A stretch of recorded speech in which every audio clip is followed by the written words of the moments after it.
Ok, bueno, obviamente lo primordial es definir el concepto de bullying. No existe, por una investigación que hicimos hace algunos días, no existe dentro de la jurisprudencia, de lo que la Corte ha resuelto, la definición de bullying. Sabemos por el desplegado de la propia Suprema Corte de Justicia de la Nación que hace algunas semanas la primera sala de la Suprema Corte de Justicia atrajo una demanda para poder resolver sobre este tan importante tema y obviamente de moda, digámoslo así entre comillas. Pero el bullying me parece que es importante definirlo porque una vez definiendo lo que es el bullying se pueden derivar las acciones legales, preventivas y también reactivas que se pueden implementar. Si nosotros entendemos como el bullying al acoso, el acoso, digámoslo así, ya está tipificado como un delito, tanto en el orden federal como en el orden local, y obviamente la palabra cyberbullying o bullying como tal no se encuentra regulada o no se encuentra contenida en alguna legislación. Insisto, ese es un anglicismo que nosotros hemos importado, pero el bullying es el acoso. Y hay diferentes tipos de acoso o diferentes conductas que los menores han llevado a cabo, entre ellos que consisten en un acoso de forma específica o bien también en exhibicionismo corporal, es decir, estar videograbando partes de su cuerpo y estarlas distribuyendo a sus demás compañeros vía redes sociales o vía medios electrónicos. Y también pueden llegar a tener lesiones, por ejemplo, ¿no? Si el acoso o el molestar a una persona ya se traduce no solamente en una cuestión verbal o oral, sino que también le llegan a generar lesiones, bueno, también eso genera otro tipo de conductas que también están tipificadas como delito. De tal manera que el bullying como tal, como concepto, no es solamente una conducta, sino que puede descomponerse o puede dividirse en diversas conductas que pueden estar tipificadas como delito. Otro concepto es el daño moral. Cuando a ti te exponen al odio o se afecta tu reputación, te ponen en ridículo y eso afecta el concepto que tienes de ti mismo o que se tiene de ti mismo, también es una forma de hostigarte, de acosarte, de ponerte en, de exhibirte en el salón, y eso genera un daño psicológico, un daño moral que afecta la reputación, y eso también está regulado, pero por el Código Civil, de tal manera que puede iniciarse una acción por daños y perjuicios si se considera que hay un daño moral. De tal manera que las escuelas en algunas ocasiones son las que facilitan el bullying, las que lo incitan, pero muchas otras también son el medio o el espacio, la arena donde esas conductas se llevan a cabo. Por eso es que a las escuelas se les menciona, porque obviamente las dos personas, los dos menores, llevan a cabo esa actividad dentro de un plantel, como tú dices, público o privado, pero donde la escuela tendría o se supondría que debiera tener un control sobre estos menores y por lo tanto pudiera ser responsable de esas conductas, o bien va a tener los elementos para poder saber qué fue lo que sucedió y qué conducta se llevó a cabo dentro del horario escolar. Lo que se recomendaría es que la escuela tuviera un contrato o un acuerdo, un reglamento donde se puedan prever estas conductas y las sanciones correspondientes, para que los alumnos y los padres de familia y obviamente también la parte administrativa y los maestros de esa escuela sepan cómo reaccionar en caso de que se llegue a presentar una conducta de esta naturaleza. Si no se prevé en ningún reglamento, entonces tienen que aplicar supletoriamente la legislación y otras normas para poder tratar de resolver o de dirimir ese conflicto cuando está en sus manos, y si no, dejarán a los particulares afectados o a las personas que están involucradas para que cualquiera de ellas lleve a cabo o ejerce el derecho que le corresponda. Ese es un punto importante. Yo creo que es importante, valga la redundancia, destacar que una cosa son los parámetros de calificación, de programas educativos, de materias, en fin, el material o las normas administrativas que deben de seguir las escuelas, pero otro es que al final del día, cuando yo estoy pagando por un servicio en una escuela, porque al final del día, como lo platicamos, es un contrato de prestación de servicios, la escuela perfectamente puede imponer sanciones o regulaciones más allá de las normas administrativas que ya tiene que cumplir por esa prestación escolar o por esa educación que de acuerdo a la SEP está o alguna otra institución está brindando. Es decir, una cosa es que las materias y la parte administrativa tengan un contenido administrativo y tengan que cumplir con regulación de la SEP, por ejemplo, si es que la escuela está incorporada a ese sistema, y otra muy diferente es que los actos que llevan a cabo los alumnos entre ellos o los maestros no trasciendan. Al final son conductas que tienen una trascendencia jurídica, y es como si te invito a mi casa y empiezas a romper los vidrios de mi casa, pues obviamente la escuela en este caso pues te va a poder cobrar a ti el daño que le estás generando a la infraestructura de la escuela. Es exactamente lo mismo.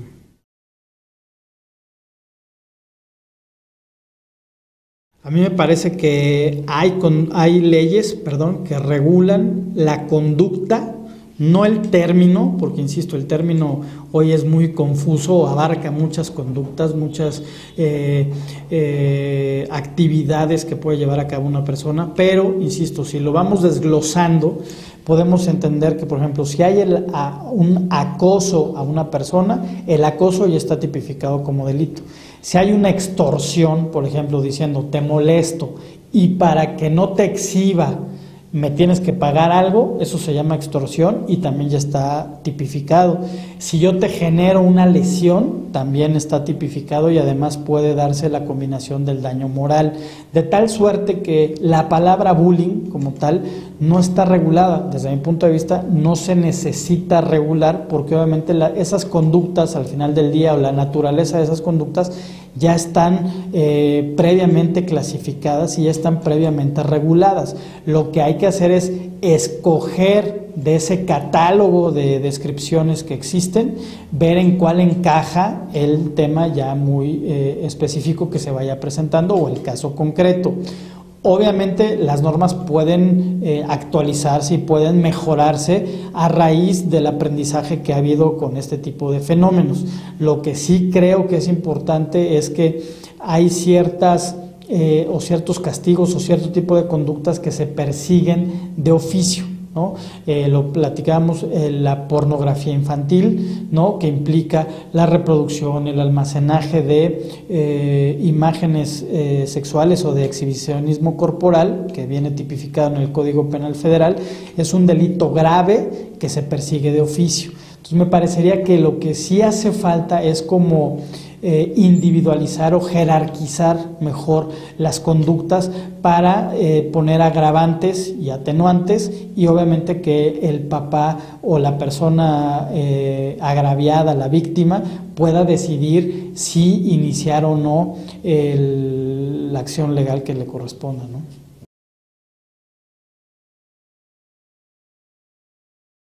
Sí, la respuesta es sí. Sin embargo, lo que me parece que es muy importante es que la gente tiene que entender que existe consecuencia de lo que pueden estar haciendo en Internet. En Internet no impera la ley de la selva. Es difícil, sí, es difícil ir a buscar al responsable. Sin embargo, muchas veces al tratarse de dos menores,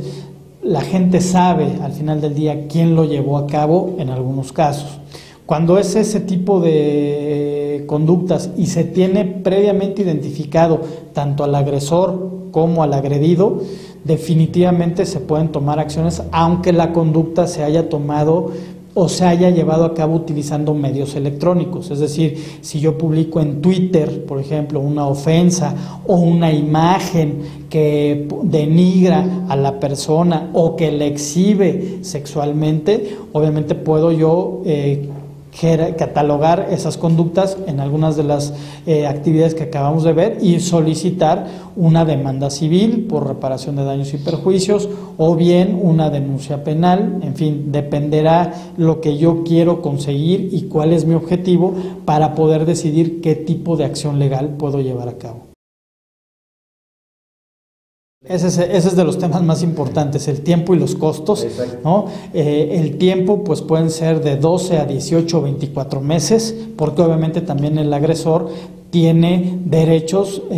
como el de defensa, ¿no? Nosotros podemos llevar a cabo una acción para evitar que se vuelva a repetir o inclusive para compensar, pero la otra persona tiene también derecho a defenderse. Entonces, no son procedimientos expeditos, no son procedimientos sumarios, no son procedimientos rápidos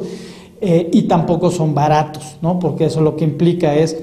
obtener una asesoría legal por la que hay que pagar y obviamente la preparación de las pruebas que hay que presentarse o que hay que presentar en el juzgado. En fin, eso va encareciendo el proceso de tal suerte que cuando hay que tomar la decisión de demandar, no solamente es la decisión de generar un antecedente, sino también cuál va a ser el impacto económico y la inversión de tiempo que yo le tengo que dedicar a esa acción, porque obviamente puede ser que me cite un día un ministerio público y tengo que ir a rendir una prueba testimonial y eso pues obviamente me va a quitar tiempo, de tal manera que no son procesos ni fáciles, ni baratos, ni rápidos, desafortunadamente. Sí, por supuesto. Dependiendo de dónde se lleva a cabo la agresión o dónde estén las personas, pueden decidir acudir al ámbito federal, en el caso de la reparación de daños, pero también al ámbito local, porque obviamente los códigos penales locales y los códigos civiles de las entidades tienen la posibilidad y la competencia para recibir esas quejas y esas demandas. Sí, puede haber difamación, pero la difamación también tiene un componente civil y entonces no solamente es la parte penal y habría que verificar si todavía en algunos códigos penales ya no es delito la difamación, pero sí hay un daño moral. Si una persona exhibe comentarios míos en las redes sociales y obviamente le llega a más personas y eso genera burlas o que se publiquen cuestiones falsas completamente sobre, por ejemplo, mi sexualidad o mi orientación sexual y demás, y eso me provoca un daño, por supuesto que puedo presentar una denuncia por daño moral, exhibiendo las pruebas correspondientes ante el Tribunal de Justicia de cada una de las localidades. Hay una máxima legal o un principio jurídico que nosotros siempre nos rige y es que el que afirma está obligado a probar. ¿Qué significa? Que si yo digo que tú te robaste un lápiz, yo tengo que probar que te robaste ese lápiz. Si yo te acuso a ti de que me estás difamando, yo tengo que tener las pruebas para sostener esa afirmación. El que afirma es el que está obligado a presentar las pruebas, de tal suerte que no solamente si no se tienen pruebas va a ser muy difícil sostener una demanda, sino que incluso se puede revertir y entonces si yo demando y al final del día pierdo, el juez al estimar que no se aportaron los medios probatorios y demás, puede condenarme al pago de gastos y costas judiciales, que significa lo que yo voy a tener que pagar por haber provocado o por haber llevado a juicio a una persona que no tenía ninguna responsabilidad. Entonces, no solamente es difícil, sino que incluso hasta económicamente puede ser adverso porque pudiera ser yo condenado al pago de gastos y costas judiciales. Eso es muy interesante también porque, como decimos coloquialmente, tanto peca el que mata la vaca como el que le jala la pata. Es decir, si yo a mis compañeros colaboraron, obviamente se tendrá que ir deslindando el Ministerio Público, eso es importante recordar. Nosotros presentamos una denuncia de hechos, presentamos pruebas, pero quien en el ámbito penal tiene el monopolio de la acción legal es un Ministerio Público, y ese Ministerio Público, con base en las pruebas que se le aporten y con base en las pruebas que él se pudo hacer llegar, él va a tener que deslindar de responsabilidades, él va a tener que decir qué grado de participación tuvimos en esa conducta y por lo tanto poner una sanción, porque efectivamente no es lo mismo el que mató a la vaca que el que le jaló la pata, aunque los dos hayan participado. También existe, por ejemplo, el delito de encubrimiento. Si te preguntan, oye, ¿por qué hizo esta persona determinada conducta? Y tú lo cubres y tú lo proteges, aún sabiéndolo, también esa omisión puede ser considerada un delito, porque todos tenemos la obligación de coadyuvar con las autoridades para poder tratar de llegar a la verdad legal o la verdad jurídica de lo que sucedió. En materia civil es para los padres, porque ellos ejercen la patria potestad sobre los menores, de tal manera que en el Código Civil se señala que ellos son responsables por los actos que llevan a cabo sus menores hijos. En materia penal sí existe una responsabilidad directa de los menores. Si son mayores de 18 años, son obviamente ciudadanos con todos sus derechos y obligaciones, y por lo tanto, en lugar de ser tratados en un tutelar de menores o con cierta consideración o atenuantes por ser menores de edad, cuando cumples 18 años, el peso de la sanción recae como si fueras cualquier adulto, porque la ley interpreta que a partir de los 18 años tienes perfecto conocimiento de las consecuencias de tus actos.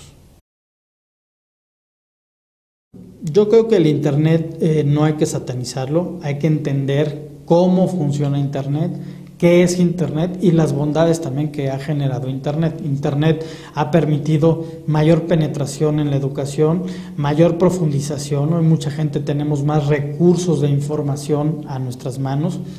Internet no es local, no es una red centralizada o no es una jerarquía, no es una plataforma que esté en un lugar determinado, de tal manera que regularla puede ser o puede tener implicaciones, no es tan fácil, porque Internet es una red mundial, una red global de información,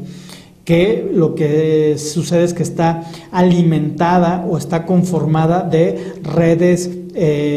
independientes, de tal suerte que hablar de Internet pues es hablar como del ciberespacio, ¿no? ¿Existe o no existe? Bueno, obviamente existe, pero no es en un ámbito local, no implica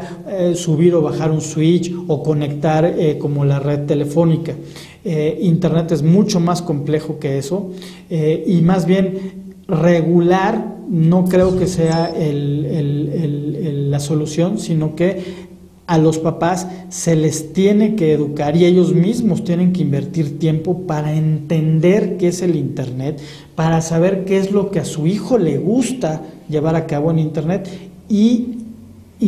interactuar con él, para que entienda y esté en el mismo plano de entendimiento, y eso al niño también le va a generar una empatía con sus propios papás para saber que les interesa, que pueden compartir el mismo medio, por ejemplo Facebook, por ejemplo Kik, por ejemplo algunas otras redes que están utilizando los niños para poder colaborar, porque hoy no solamente van a tener amigos en su cuadra o en su fraccionamiento, sino que además pueden tener amigos en prácticamente todo el mundo. Entonces, yo no creo que el Internet se le deba de satanizar. Por supuesto que hay muchas áreas de oportunidad, pero me parece que pasa más por un conocimiento de los papás y concientización de los niños para poder utilizar esa poderosísima herramienta que es el Internet de una forma adecuada. Yo los defino como los escuincles, con la E y la guión, escuincles, porque efectivamente nacieron ya en un momento en donde el boom de los celulares, de las tabletas, de los teléfonos inteligentes, y obviamente eso les genera una interacción diferente a la que nosotros tuvimos. No más buena, no peor, sino simple y sencillamente así son, porque así es su circunstancia, y yo creo que hay que entenderla y adecuarla. Lo que los papás tendrían desde mi punto de vista que hacer es conocer esa tecnología, jugar con esa tecnología, invertir tiempo para entender qué tantas aplicaciones, qué programas, qué se pueden hacer y no hacer. Y una vez conociendo eso, va a ser mucho más fácil establecer límites de tiempo, de acceso, y que va a haber nuevos tópicos que tiene que haber en la cena, lo que tú mencionabas. Antes era cómo te fue con tus amiguitos, hoy es cómo te fue con tus amigos, pero ¿qué opinas de la privacidad, por ejemplo? ¿Qué opinas de los términos y condiciones de uso de la red que estás utilizando, de los recursos? Oye, ¿ya estudiaste esto? En fin, también acercarle a tu propio hijo herramientas jurídicas y no jurídicas, pero al final del día herramientas para que él también vaya normando su criterio. Si nosotros como adultos abrimos un perfil de Facebook y nos importa un cacahuate, perdonando la expresión, leer los términos y condiciones de uso, pues obviamente que al niño no se lo podemos exigir. Sin embargo, si yo voy siendo un poco más consciente de temas como la privacidad, de enseñarle a mi hijo cómo tener una navegación privada, o bien cómo proteger su identidad, cómo proteger sus passwords y sus contraseñas y sus nombres de usuario, pues obviamente el niño se empieza a interesar y empieza a ser más responsable él mismo por el uso de esas tecnologías, acompañado de un adulto. Se ha publicado que lo recomendable es que los niños no tengan su infraestructura tecnológica en sus cuartos, por ejemplo, ¿no? En lugares públicos, para que también un adulto pueda verificar qué es lo que están haciendo, qué están viendo, y obviamente que si hay un acceso a una página pornográfica, pues obviamente se hable con él, se elimine ese vínculo, y el papá también tiene que tener conciencia y conocimiento de que hay herramientas que le ayudan a esa tarea, como filtros para niños, filtros spam, filtros para no navegar en páginas pornográficas, tienen también programas para saber qué es lo que está haciendo su hijo, de tal manera que la tecnología está para el bien y para el mal. No existe como tal, al menos que yo sepa, un sitio oficial o algún sitio público donde tenga todo lo relacionado con el cyberbullying. Por supuesto que si lo ponen en Google les van a salir una serie de resultados. Sin embargo, lo que sí es importante es que sepan que la Constitución política, al menos desde el punto de vista legal, la Constitución política en el artículo 6º constitucional nos contempla un derecho humano, hoy se le llama así, un derecho humano de acceso a la información, de acceso al Internet, de acceso al Internet de banda ancha, de acceso a difundir información, de tal manera que todo lo que estamos haciendo está contemplado en ese, al menos digitalmente, en ese artículo 6º y 7º constitucional. Por supuesto que está la Ley General de Educación, pero lo más importante es que yo creo que pueden acudir a canales como YouTube, por ejemplo, y poner ahí cyberbullying, cómo evitar el cyberbullying. Yo creo que también hay muchísimo conocimiento en la propia página de la Fundación, que ha estado divulgando tips, de tal suerte que se asesoren, que revisen cuáles son esos materiales que van en contra del cyberbullying. Hay muchísimos videos muy buenos, muy profesionales en YouTube, que conocen y que divulgan qué es el fenómeno, qué se puede hacer, tips para evitarlo, tips para reaccionar en caso de ser víctimas, de tal manera que lo que tendrían que ver es no solamente navegar el Reforma o páginas de horóscopos o mandar tarjetas electrónicas, sino destinar un tiempo de su navegación a ir entendiendo más de este tipo de fenómenos, y por supuesto también asesorarse de gente experta para poder, en caso de que se presente un asunto, tomar una acción fundada y adecuada para recuperar lo que se les haya transgredido. Lo más importante es profundizar, estudiar y que dialoguen con sus hijos. Me parece que es importante que sus hijos les enseñen cómo están utilizando la tecnología, y creo que se van a dar de topes y van a estar muy agradecidos con ellos de cómo están utilizando la tecnología, para que papá e hijo puedan tener también, así como el balón, así como una muñeca, el iPad es exactamente lo mismo, y hay que estar con ellos, jugando con ellos, interactuando con ellos, para que también se genere una confianza entre padre e hijo.